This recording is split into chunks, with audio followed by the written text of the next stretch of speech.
नमस्कार दोस्तों। हाँ, आशा करते हैं आप सभी अच्छे होंगे और तैयारी अच्छे से कर रहे होंगे, ठीक है। तो जैसा कि हमने घटनाचक्र के पूर्वावलोकन से बीपीएससी के आज तक जितने भी परीक्षाओं में प्रश्न बने हैं, सबको हम कर रहे हैं यहाँ पे, ठीक है।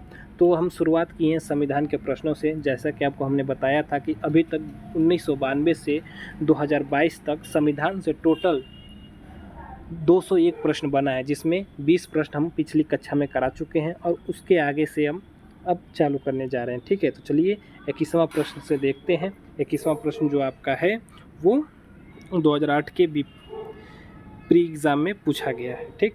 तो आइए हम बात करते हैं।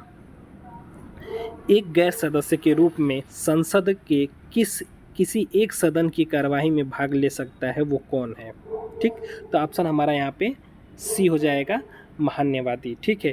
तो ये जो होता है पद, ये राष्ट्रपति के प्रसाद पर्यंत होता है और ये संयुक्त सदन में भाग लेता है और क्या कहते हैं भाग लेता है और इसे बोलने का भी अधिकार होता है इन्हें, लेकिन इन्हें मतदान करने का अधिकार नहीं होता है, ठीक। तो एक 22 क्वेश्चन नंबर 22 की तरफ हम चलेंगे। अब 22 क्वेश्चन को हम जानेंगे, ठीक। एक एमपी की सीट को रिक्त घोषित किया जा सकता है यदि वह सदन से लगातार मतलब एक जो एमपी है उसके मतलब उसकी सीट को रिक्त घोषित किया जा सकता है, वो सदन में अगर लगातार 60 दिन तक अब्सेंट रहा, ठीक है, अनुपस्थित रहा। 60 दिन मतलब ऑप्शन के अनुसार यहाँ पे 2 महीने, ठीक। 60 दिन यहाँ पे आप देख सकते हैं, 60 दिन दिया गया है, ठीक। अब चलिए बढ़ते हैं प्रश्न नंबर 23 की तरफ, ठीक। राज्यसभा में होते हैं, मतलब राज्यसभा में यहाँ सीटों की बात कर रहा है। तो यहाँ पे देखिए option number A, option number B, option number C, आपके तीनों में ही ऑप्शन छुपा हुआ है, राइट ऑप्शन तीनों में ही छुपा हुआ है, आगे हमको देखने की ज़रूरत नहीं है। तो ऑप्शन ए में आपका है 180 सदस्य और 20 सदस्य जो भारत के राष्ट्रपति द्वारा मनोनीत किए जाते हैं। तो आपको पता है भारत के राष्ट्रपति 12 सदस्यों को मनोनीत करते हैं, ठीक है। तो उसी से आप यहाँ पे अंदाज़ा लगा सकते हैं, ठीक। तो हमारे यहाँ पे ऑप्शन सी सही हो जाएगा, 250 सदस्य, जिसमें, ठीक है, 250 सदस्य जिसमें मतलब अलग से नहीं, जिसमें 12 सदस्य राष्ट्रपति द्वारा मनोनीत किए जाते हैं, ठीक है। अब चलिए अब बात करते हैं क्या कहते हैं आपका प्रश्न नंबर 24 के बारे में। हमारे संविधान के अनुसार राज्यसभा का कार्यकाल कितना होता है? राज्यसभा का पूछ रहा है, ना कि राज्यसभा के सदस्यों का पूछ रहा है, ठीक। तो ए हमारा है 2 वर्ष में एक बार समाप्त हो जाता है, उसके बाद है बी हमारा है 5 वर्ष में समाप्त हो जाता है और सी जो है 6 वर्ष में समाप्त हो जाता है। तो जैसा कि आपको पता है राज्यसभा के जितने भी सदस्य होते हैं उनका कार्यकाल 6 वर्ष तक होता है, लेकिन राज्यसभा का कार्यकाल कभी समाप्त नहीं होता है, क्योंकि हर 2-2 वर्ष पे इनका चुनाव होता रहता है। जैसे राज्यसभा में जितनी सीटें हैं उनका 1/3 भाग हर 2 वर्ष में चुनाव होता है, ठीक है। तो चलिए आगे बढ़ते हैं प्रश्न नंबर 25 की तरफ, ठीक। किस सभा का अध्यक्ष उसका सदस्य नहीं होता, ठीक है। इसमें पूछ रहा है जैसे कि आपका लोकसभा का जो किसी एक सदस्य को लोकसभा का स्पीकर चुन लिया जाए, अध्यक्ष चुन लिया जाता है, ठीक है। लेकिन किस सभा का सदस्य उसका अध्यक्ष नहीं होता, उस सभा का अध्यक्ष नहीं होता है, ठीक है। तो यहाँ पे हमारा जो ऑप्शन नंबर पहला है, राज्यसभा का जो सदस्य है वो राज्यसभा का अध्यक्ष नहीं होता है, तो फिर कौन होता है? तो उपराष्ट्रपति हमारा राज्यसभा का अध्यक्ष होता है और उपराष्ट्रपति को वेतन भी इसी के अनुसार मिलता है, राष्ट्रपति पद के लिए वेतन नहीं मिलता है, ठीक। तो चलिए आगे बढ़ते हैं प्रश्न नंबर 26 की तरफ। राज्यसभा का पदेन अध्यक्ष कौन होता है? अभी हमने बताया, उपराष्ट्रपति, ठीक है। तो ऐसे ही प्रश्न होते हैं, जैसे कि मान लीजिए कि ये प्रश्न पूछा ये, उसके बाद 2017 में 2008 में वो प्रश्न पूछा था और 2017 में ये, मतलब प्रश्न रिपीट होते हैं, ठीक है। लेकिन ज़रूरी नहीं कि हूबहू प्रश्न वही रिपीट हो जाए, कुछ रूप चेंज कर देगा, लेकिन मतलब इसी प्रकार से रिपीट होते हैं। आप चाहें कि एकदम ये हूबहू क्वेश्चन यही रिपीट हो जाए तो ये थोड़ा मुश्किल होता है, ठीक। तो लेकिन आप एक प्रश्न तैयार किए रहेंगे तो उससे काफ़ी सारे प्रश्न बन जाएंगे, ठीक। तो प्रश्न नंबर 27 की बात करेंगे। इसमें भी तो आपको तीनों ऑप्शन में सही ऑप्शन छुपा हुआ है, ठीक। तो निम्नलिखित में से कौन सा कथन सही है, सही नहीं है, ठीक है। यहाँ पे सही नहीं है कि पूछ रहा है, ठीक। तो पहला जो है धन संपत्ति के मामले में राज्यसभा शक्तिहीन होता है, सही बात है। जो धन संपत्ति होता है उसका मामला जो लोकसभा से ही होता है। राज्यसभा को 14 दिन का अल्टीमेटम दिया जाता है, ठीक। 14 दिन में अगर ये पास नहीं करते हैं तो इसे ऑटोमेटिक पास मान लिया जाता है। तो धन विधेयक की शुरुआत राज्यसभा में होती है। जब इनकी शक्ति ही नहीं है तो शुरुआत कहाँ से होगी? इसकी शुरुआत भी केवल लोकसभा में ही होती है, न कि राज्यसभा में, ठीक। अब आइए चलिए आगे बात करते हैं प्रश्न नंबर 28 में। प्रश्न नंबर 28 की तरफ चलते हैं, ठीक। प्रश्न नंबर 28 की तरफ चलते हैं। धन विधेयक पेश किया जा सकता है, अभी बताया आपने, जिसमें राज्यसभा को कोई अधिकार कोई शक्तिहीन रहता है राज्यसभा जिसमें, तो पेश किस में होगा? लोकसभा में ही होगा, ठीक। ऑप्शन है ये हमारा सही हो गया यहाँ पे। अब बात करते हैं हम अपने प्रश्न नंबर 30 पे। लोक लेखा समिति अपनी रिपोर्ट प्रस्तुत करता है किसे? तो लोक लेखा समिति पहले होता क्या है इसके बारे में आप जान लीजिए, ठीक। सबसे पहले तो इसके बारे में हर चीज़ जान लीजिए। जो लोक लेखा समिति होती है इनमें टोटल जो सदस्य होते हैं वो 22 होते हैं, ठीक। जो टोटल सदस्य होते हैं कितने होते हैं? 22 होते हैं, जिसमें लोकसभा में 12 और राज्यसभा में 7, टोटल 22। और जो इस लोक लेखा समिति का जो अध्यक्ष की नियुक्ति कौन करता है? तो वो राज्यसभा के अध्यक्ष द्वारा किया जाता है। तो यहाँ से आपको कई सारे प्रश्न बन रहे हैं कि लोकसभा में टोटल सदस्य कितने हैं? 22। लोक लेखा समिति में टोटल सदस्य कितने हैं? 22। लोक लेखा समिति में राज्यसभा से कितने सदस्य हैं? 7। और लोकसभा से कितने हैं? 15। इसका अध्यक्ष कौन बनाता है? ठीक है, तो लोकसभा का अध्यक्ष, ठीक। और इसको मतलब रिपोर्ट भी किससे प्रस्तुत करेगा? तो लोकसभा के स्पीकर को, ठीक है। ऑप्शन हमारा बी यहाँ पे सही हो जाएगा। चलिए आगे बढ़ते हैं प्रश्न नंबर 31 पे। प्रश्न नंबर 31 पे हम चलते हैं।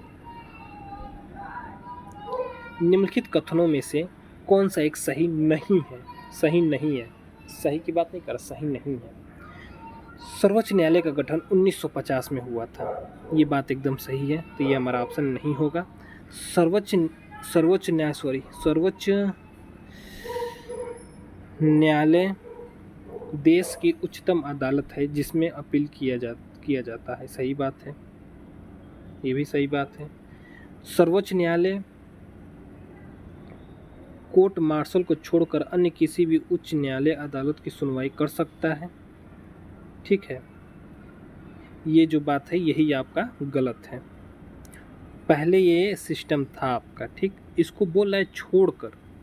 आज चौथा ऑप्शन देखिए आप, सर्वोच्च न्यायालय कोर्ट मार्शल के साथ अन्य किसी भी उच्च न्यायालय अदालत को सुनवाई कर सकता है। इसमें कह रहा है छोड़ के, मतलब कोर्ट मार्शल को छोड़ के। लेकिन जब आपका मतलब जो अधिनियम 2007 प्रावधान जो उस 2007 के पहले ऐसा था, लेकिन 2007 के बाद इसमें सुधारा गया, उसके बाद ये न्यायालय इसमें कर सकता है, ठीक।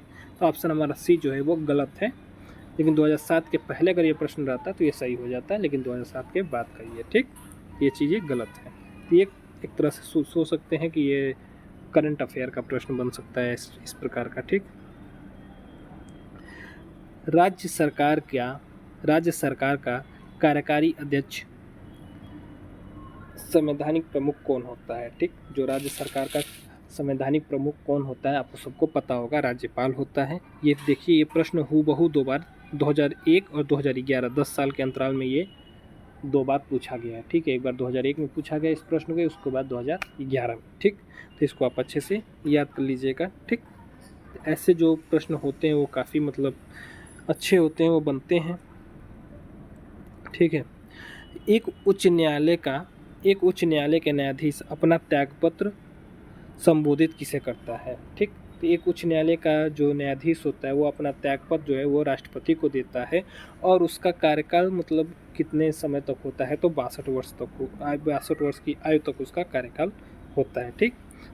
ये छोटी छोटी चीज़ें आप मतलब कुछ चीज़ें होती हैं जो जैसे कि आपको लगता है नहीं है कि ये आंकड़े के हिसाब से ये पूछा जा सकता है, लेकिन ये आपका बन जाता है प्रश्न, ठीक। अब हम बात करेंगे प्रश्न नंबर 34 के बारे में। ये प्रश्न बहुत ही इम्पोर्टेंट है, बहुत ही महत्वपूर्ण है, ठीक। भारत में चलित न्यायालय मतलब मोबाइल कोर्ट, बहुत लोग को इसके बारे में पता ही नहीं होगा। मोबाइल कोर्ट इसका मानस पुत्र कहा गया है किसे? इसको डॉक्टर एपीजे अब्दुल कलाम ने इसको बनाया था, ठीक है। इसका सर्वप्रथम इन्होंने ही उसका प्रारूप हर से मतलब कह सकते हैं इन्होंने तैयार किया था, तो इन्हीं को कहा जाता है। और इसके बारे में बहुत सारी चीज़ें हम जान जाते हैं, जैसे कि इसकी सबसे पहले शुरुआत कहाँ हुई थी, कब हुई थी, तो सबसे पहले शुरुआत हरियाणा में हुआ था, ठीक। अगर डेट पूछे तो 4 अगस्त 2007 में हुआ था, ठीक है। और इसका मतलब इस समय इसका मतलब शुभारंभ भारत में कब कराया गया था, कौन उद्घाटन कौन किया था, तो उस समय जो मुख्य न्यायाधीश थे आपके केजी बालकृष्णन, उन्होंने इसका शुरुआत किया, मतलब इसका उद्घाटन किया था, ठीक है। इसका उद्देश्य क्या है, इसका उद्देश्य ये है कि जैसे पिछड़े इलाकों में बहुत सारे ऐसे लोग हैं जहाँ पे जो न्याय उनको पूर्णतः न्याय नहीं मिल पाता है, ठीक, उनके लिए ये विशेष रूप से इसका प्रावधान किया गया है, ठीक है। कोई भी न्याय से वंचित न रहे, ठीक, इसलिए इसका प्रावधान इसमें किया गया है, ठीक है। आइए अब आगे चलते हैं, आगे बात करेंगे प्रश्न नंबर 35 की तरफ।